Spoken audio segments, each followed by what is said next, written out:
Okay, hey folks. I wanted to talk today about doing something a little different here. I'm going to read some stuff out of a book for you.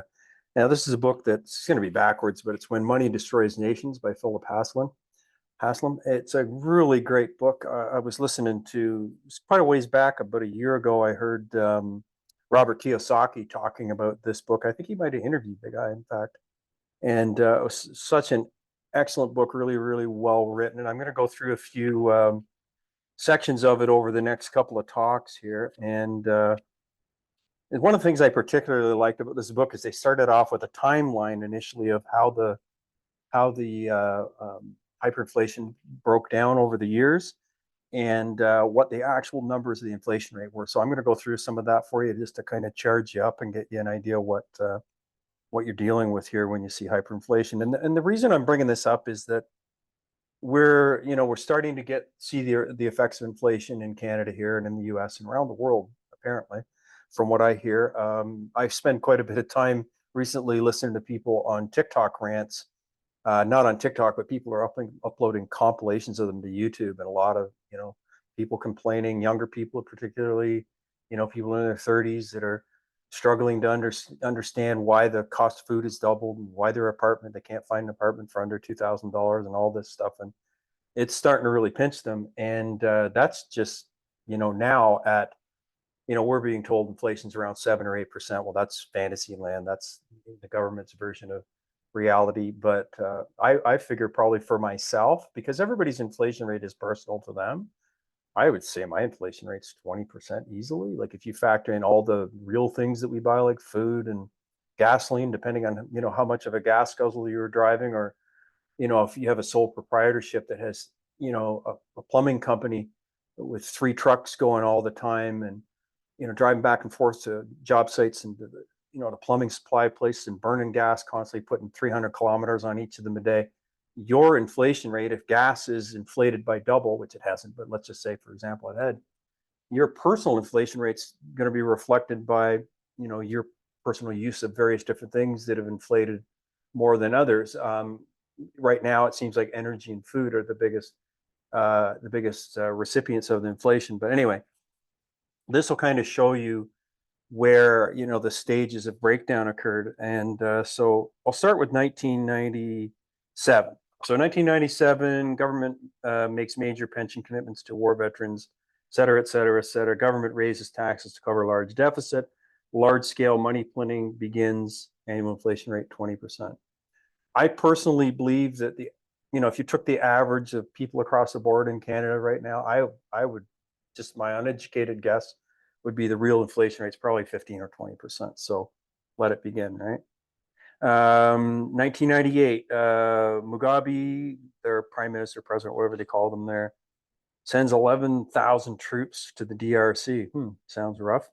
Government response is brutal, but it decides to suspend the additional taxation programs. Numerous bank failures begin to hit the struggling economy. Sound familiar?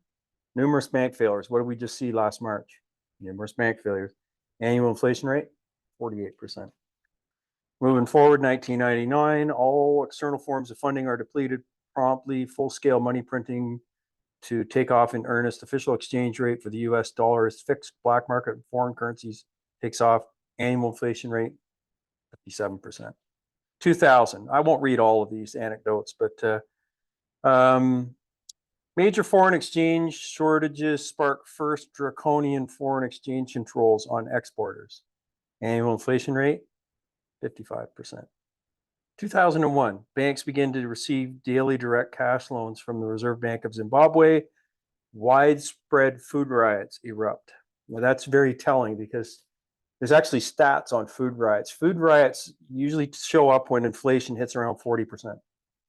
When the cost of food is 40% of people's budgets, that's when they start to get ticked off and start to react to it. So you can see that's already begun. Widespread food riots, response to soaring food prices. First major divergence between black market and official exchange rate creates major market distortions. Annual inflation rate 112%. 2002, price control blitz, closure of many stores, shortages of goods, electricity, and water. The government's land reform program is accelerated after failed legal challenges. Annual inflation rate 199%. So it's getting really ugly now, and it's starting to affect business. What happens is businesses can't figure out what their margins are because they go to reorder stock, and by the time the stock arrives, they can't make a profit reselling it because it costs more than they can. It just gets mental, and eventually business just throw their arms up there and close before they, drive themselves further into debt over, reordering stock. So there's a lot of talk about that in the actual pages of the book, but because I've already read it, I can relay that. It's 2004. Reserve Bank of Zimbabwe raises interest rate dramatically to over 5,000% in a desperate attempt to reduce rampant inflation. So think about right now, we've had some raises in the core lending rate now, and it collapsed a couple of banks, Silver Bank and SVB, and a couple others there got dinged. But that they're only raising that to what, 5.5% or something like that. This was 5,000%, just to give you a contrast. The move reduces inflation sharply, but precipitates a crash in the stock market and real estate. So our governments are in the same bind. We all operate under the same basic financial system, and they're in the same bind. It's a choice. Do you raise interest rates and crush the housing market and the commercial building market, right? Or do you allow the interest rates to lower and then food inflation? And so it comes down to who do you want to have hurt the most. So either way, you're going to hurt somebody. My contention is that if you lower interest rates and allow the housing market to take off, well, only a small fraction of people are benefiting from the sale of their home at any given time. But everybody buys food and pretty much everybody buys gasoline. So to me, you're going to get a lot more noise if you lower interest rates and allow inflation to get under control, because it affects more people. So, they're damned if they do, damned if they don't. Anyway, that's the point of it. So where were we? Let's go to 2006. So that was 133% inflation. 2004.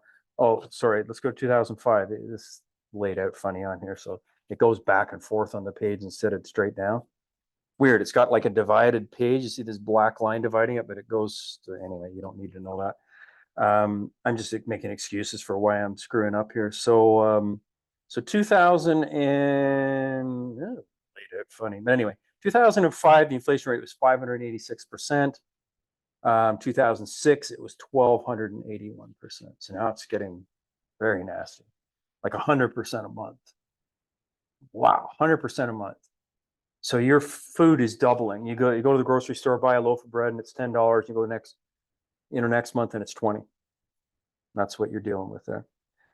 2008. Now this is a pivotal year. It was the great financial crisis when you finally saw the results of that here as well. Acute hyperinflation pushes the country into economic shutdown. Mugabe sworn into a sixth term in office after presidential elections marred by high levels of political violence and vote rigging.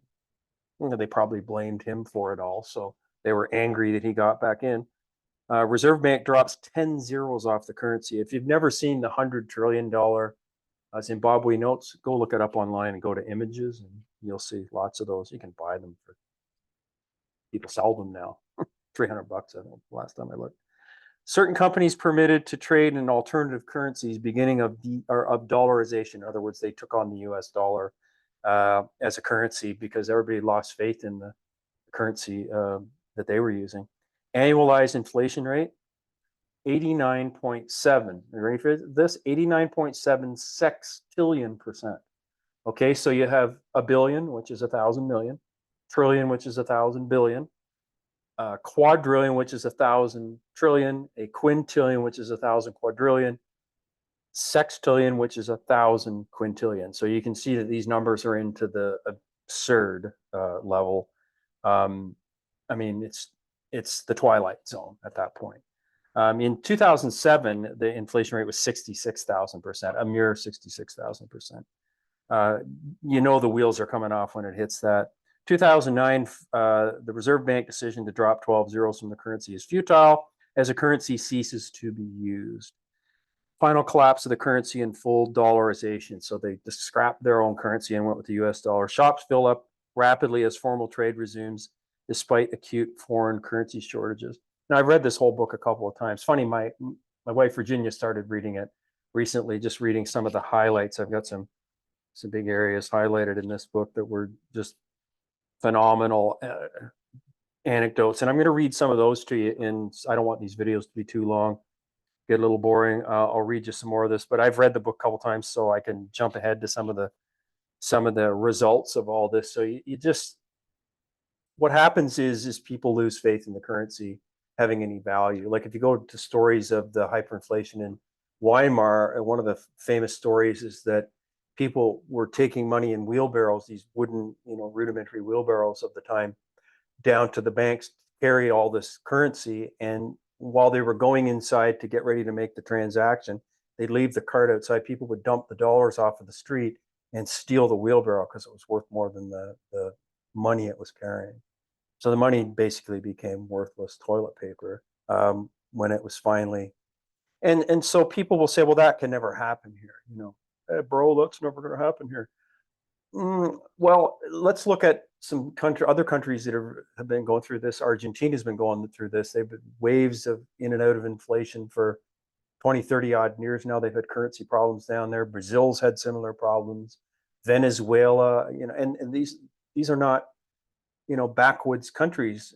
For those who've never visited there, I've never visited, but these are first world countries. These are not, countries with all kinds of what we call banana republics that have a lot of problems just because they don't have the resources of the infrastructure to, to modernize. These are countries with universities and doctors and lawyers and professors and people of means, and they go into these crazy hyperinflationary scenarios. The last time I looked, Venezuela was at 437% inflation per year, and people will say, "Well, that can't happen here. It's never going to happen in the West." Why not? It's just we all use basically the same type of system, same type of currency system, same basic banking system that's regulated from on high out of Switzerland, controlling interest rates and all that. So why can't it happen here? Why are we excluded? Why is there a perception of Western exceptionalism to these type of things? I don't know where that comes from. I guess it just comes from our culture. We just think we're invincible because everything's been apparently so good for so long. But you're starting to see cracks in the system. And I mean, here's another thing that I found interesting, and this is a word of warning. Like I believe everybody that's interested in their own finances or a gold buyer or a silver buyer should read this book. It's fascinated me for years, the whole concept of hyperinflation. I just couldn't understand how, business competition is to try to lower prices to attract customers, try to become more efficient so we can lower prices, still have a margin of profit, attract more customers, thereby, forcing prices down. And to me, that's the natural state of the economy. So for me, it was a real conundrum to look at hyperinflation and go, how does this get this way? How did the idea of competition become, well, I raise my prices? How does this begin? People give glib answers like, well, hyperinflation is just money printing. Yeah, I know, but is that, and obviously that's a component. You would have to have the dollars in existence to be able to demand them, in a retail situation with a good or a service. So obviously there's a push and pull, a give and take in all of that. But it just really fascinated me with how does this, from a psychology standpoint, just from a nuts and bolts and the business and the government and the interplay between various different entities as you see it, climbing up from, what did we say here? Let's just go through it really quick. The numbers. We'll go from 97 through. So go 20%. 98, it was 48%. 99, it was 57%. 2000, it was 55%. 2001, it was 112%. 2002, it was 199%. I mean, how does this keep going? 2004, it was 133%. 2005, it was 586. 2006, it was 1281. 2007, 66,000 and change. 2008, 89.7 sextillion. So you can see that's a chart that just goes straight up like that. I think you're going to see a lot of those kind of charts recently. There's already a few of them out there in the financial world. If you haven't been privy to that, you might want to look at the rate that they raised the interbank lending rate back last year. that was a chart that went along like this and then just went straight up. So we're seeing a lot of that, and this is the way charts go. It's like slowly at first. What was the old expression? How did you go bankrupt? First slowly, then quickly. And this is, it seems like with these things that work in percentages, as the compounds start to get more and more crazy, you see the graph curve starting to go straight up. And it's like flying an airplane. You can fly along like this and you can go up and you can go straight up to a point, but sooner or later you come back down. And I don't think the West is exceptional in these terms. I think that they've just been protected by some means over the years because they've been the center of commerce in the world. So is that about to change? Well, look at the world around you. Look at the BRICS nations forming. Look at all this stuff that's happening, all the inflation that's going on everywhere. And the real challenge here is going to be how, like in Zimbabwe, one of the things you get into in the book there is people started, going across border to work to avoid the conflict, avoid the problems. They lose jobs and stuff. And that was possible. They were to go to a neighboring country that had a stable currency to work and survive and do whatever. But what happens when it's the whole world? Because it seems like it's the whole world that's getting embroiled in this inflationary environment, or at least the West for now. And so where do you turn? What border do you cross to get into a better situation? So it seems like this is coming to the entire planet.